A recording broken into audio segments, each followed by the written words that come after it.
y is equal to -2.5 cos 1/3 x का graph 0 से 6 पाई के दौरानिये में बनाएं। अच्छा, और ये जो स्क्वायर ब्रैकेट है ये आप जानते ही हैं कि इसका मतलब है कि 0 और 6 पाई दोनों इस दौरानिये में शामिल हैं। तो जैसा कि आप देख सकते हैं कि यहाँ पे बुनियादी तौर पे एक cos का फंक्शन है और cos x है, ये cos थीटा नहीं है, और इस cos x के फंक्शन में रद्दोबदल हो रही है।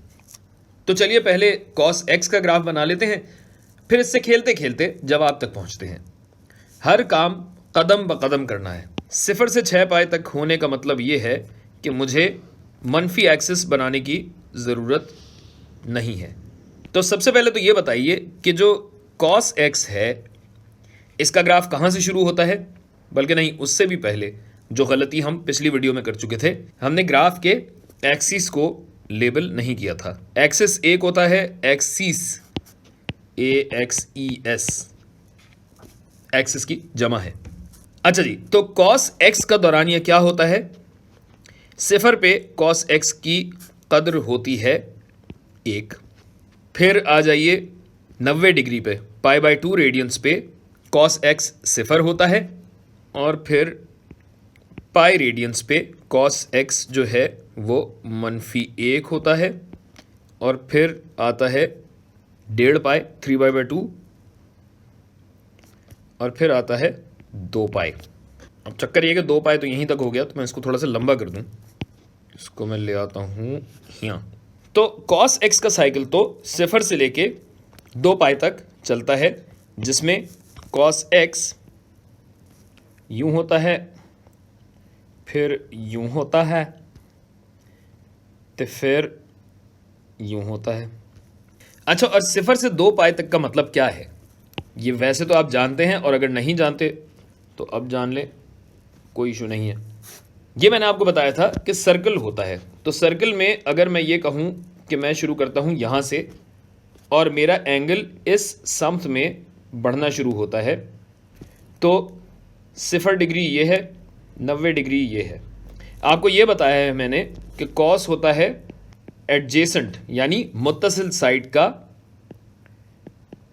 हाइपोटेन्यूज से तनासुब। तो अगर मैं कोई सा भी एंगल लूँ, और एंगल मैं ज़ाहिर है यहाँ से मेजर कर रहा हूँ, तो ये मेरा थीटा है। थीटा जब 0 होता है तो यही जो हाइपोटेन्यूज है, जो कि मेरी रेडियस है इस सर्कल का, निस्फ कतर है, तो यहाँ पे क्या होता है कि मेरा जो cos थीटा है वो 1 से शुरू होता है और 90 डिग्री तक 0 पे आ जाता है।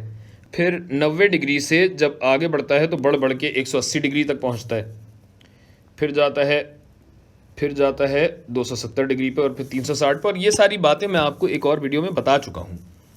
तो ये एक दायरा पूरा होता है। ये सब बातें मैं आपको क्यों बता रहा हूँ, लंबी क्यों कर रहा हूँ, इसके लिए ये अब आपको समझ में आएगा जब हम बात करेंगे cos 1/3 ऑफ x की। cos 1/3 x, इसका क्या मतलब है? बिल्कुल दुरुस्त, cos का पीरियड यानी x का साइज, या x एक्सिस पे cos का साइज बढ़ गया है। तो 1/3 x का मतलब यह है कि जब cos x था, 1x था, तो एक पूरा चक्कर, ये एक पूरा चक्कर 2 पाई में ख़त्म हो रहा था। तो 1/3 x का मतलब है कि अब एक चक्कर में 1/3 पीरियड कवर हो रहा होगा। दूसरे अल्फाज में ये कहिए कि इसका पीरियड 3 गुना हो गया है। पूछो कैसे? ऐसे कि जो हमारा पीरियड है 2 पाई, अब ये डिवाइड हो जाएगा 1/3 से, जिसका मतलब ये है कि 3 ऊपर जाएगा तो ये बन जाएगा 3 ज़रब 2 पाई, यानी 6 पाई बन जाएगा। मतलब ये कि cos की एक पूरी साइकिल यानी 2 पाई, और फिर एक और पाई, और फिर एक और पाई, यानी 3 पूरे चक्करों में cos का साइकिल ख़त्म होगा। और ऐसा क्यों होगा? क्योंकि x में डाली गई तमाम कदरें अब 1/3 हो रही हैं। तो एक पूरा चक्कर अब एक दायरे में नहीं, 3 दायरों में होगा। मतलब ये कि हमारा ग्राफ अब अर्ज में खुल जाएगा, खिंच जाएगा।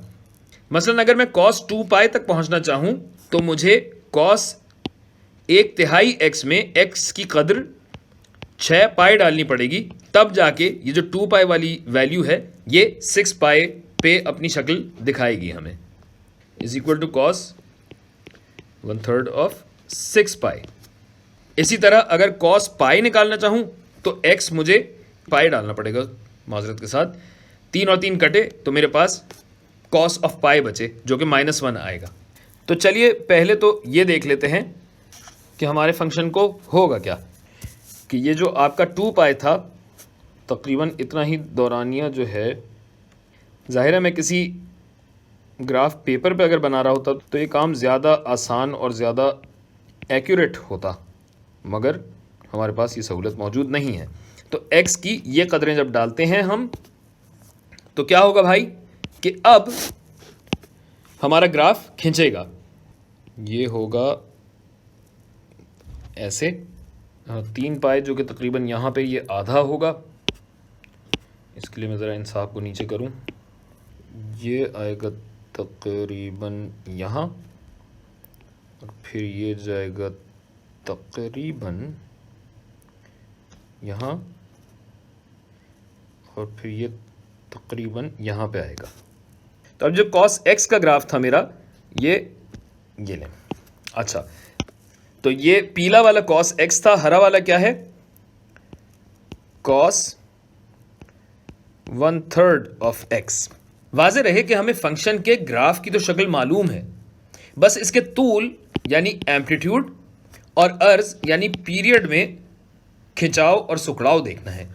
चूंकि अभी तक cos 1/3 x तक भी पूरे फंक्शन को किसी नंबर से ज़रब नहीं दे रहे थे, लिहाजा हमारा ये तूल एक ही रहा। और अगर हम फंक्शन को किसी नंबर से ज़रब दें जैसा कि हमारे सवाल में हो रहा है तो अर्ज भी बदल जाएगा।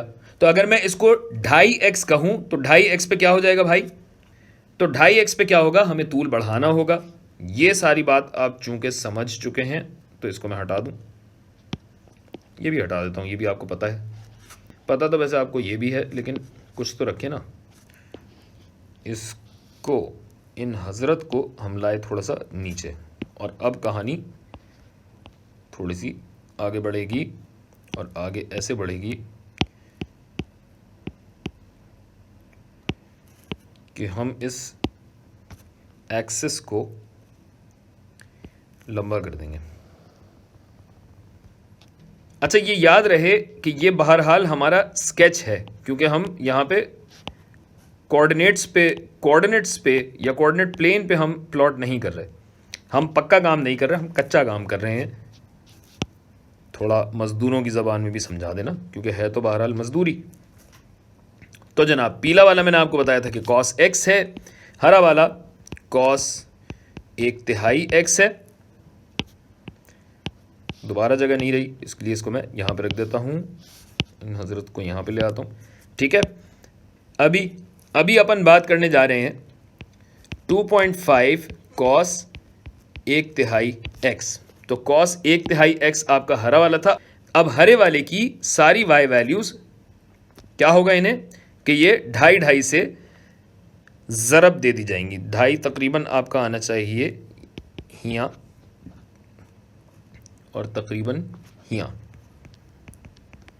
अब cos 1/3 x सिर्फ तूल में बढ़ेगा और फिर ये, क्या बात है, और फिर ये तकरीबन ऐसा है। ये थोड़ा सा अजीब सा हो गया, इसको मैं बनाता हूँ, ये आएगा ऐसे। बेहतर है, काफ़ी बेहतर है। अच्छा, अब अगर हम सिर्फ 2.5 से ज़रब दे रहे होते तब तो ये फंक्शन आपने देखा कि ये अपनी शक्ल बरकरार रखता है, लेकिन हम सवाल में 2.5 से ज़रब नहीं दे रहे भाई, -2.5 से ज़रब दे रहे हैं। यानी मुझे -2.5 cos 1/3 x का ग्राफ बनाना है। अब पूरे फंक्शन पे मनफी साइन होने का क्या मतलब है कि ये जो आपका पूरा फंक्शन बना था ना, ये दरअसल एक्स एक्सिस में मुनकिस हो जाएगा। जो नीचे है वो ऊपर आ जाएगा, जो ऊपर है वो नीचे चला जाएगा। लिहाजा जो ऊपर था वो आएगा नीचे, ये हटाया, ये हटाया और ये भी हटाता हूँ। अच्छा, तो जो ऊपर था वो आ गया नीचे, हेठ अचेवेयो जिसे कहा जाता है, और तकरीबन ये